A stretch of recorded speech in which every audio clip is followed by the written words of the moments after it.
Coming up on this edition of Carolina Insider, trendy bag or bendy back? That's where you're getting a right or left tilt. Find out what you're carrying that could be weighing you down. And find out what's keeping you off your favorite strolling spot in Columbia for longer than you might have thought. But first, who's subbing in this season? For the Gamecocks, number 24. We'll tell you what changes to expect to Gamecock women's basketball as they hit the hardwood. Carolina Insider starts now.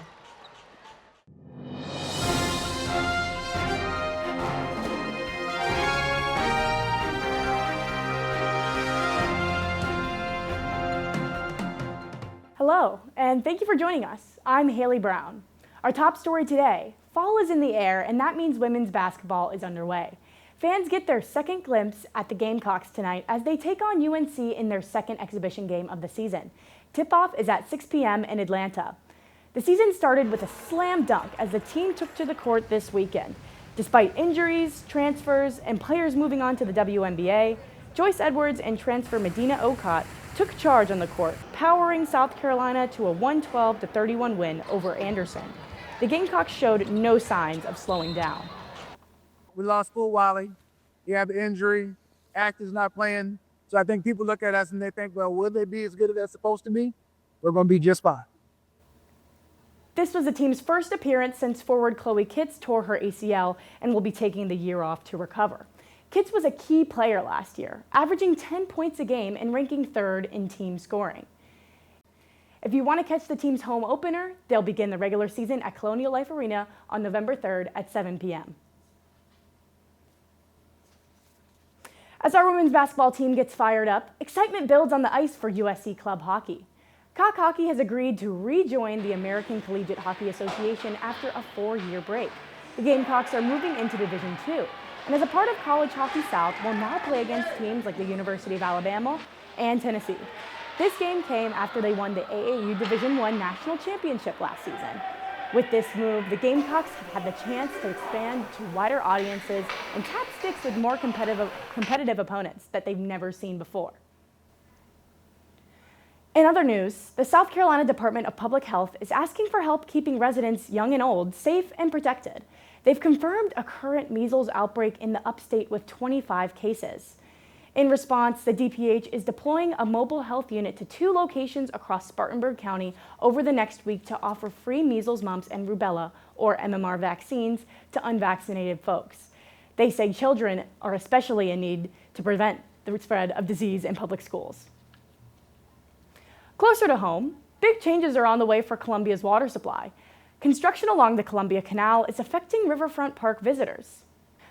Here with more on that from the Riverwalk is Carolina Insider's Emma Wyatt. Emma? That's right, Hailey. The Columbia Canal will be under construction for years to come. And while the city says these repairs are crucial for Columbia's water system, it also means parts of the Riverwalk will be under construction and closed off for more time than expected.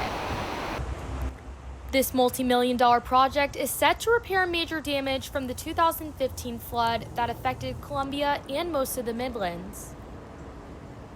Due to years of delays in permanent canal repairs, the city is projecting between 15 to 30 months until completion of all ongoing construction. For frequent visitors like Brandon Poe, the temporary closures have had an impact. In some ways it's good because some of it's falling apart, but other than that, everything's been pretty solid, that I can see. The Columbia Canal Recovery Project will repair embankment, resilient water supply, and more. City leaders say it's a long road ahead, but once complete, Columbia will have a safer and stronger water system. Back to you in the studio, Hailey. Thank you, Emma. Finally today, health experts say some of us are carrying a bit too much baggage. Carolina Insider's Abby Gavilet shows us how those trendy tote bags might be a burden for our backs. They're trendy, convenient, and seen on just about every college campus. But that stylish shoulder bag may be doing more harm than good. Nowadays, many students have opted to use shoulder bags rather than a traditional backpack. I think it's more fashionable and it doesn't ride up my skirts or dresses when I walk. They're just trendy right now. Margaret has been wearing her shoulder bag for 3 years now, carrying her laptop, a book, papers, and other essentials. Sometimes I do have some shoulder pain on my right shoulder, which is where I carry it. Margaret isn't the only student with shoulder pain due to her tote bag, though. This issue affects many students, but they may not realize the true impact that wearing a shoulder bag has on their health. Wearing anything heavy that's asymmetrical on the body will always have postural effects. I spoke with Dr. Tom Stetson at Columbia Family Chiropractic to see what may be happening to students across the country. We're looking at making sure that they stay perfectly straight. Dr. Stetson says that heavy bags of any kind can cause back problems, but the main issue with side-loading bags can become more severe than you think. That's where you're getting a right or left tilt, which can affect their gait, it can affect their breathing. While these trendy totes may elevate your style, keep in mind how heavy you're making your bag. Recognize if pain shows up, and pay attention to your body.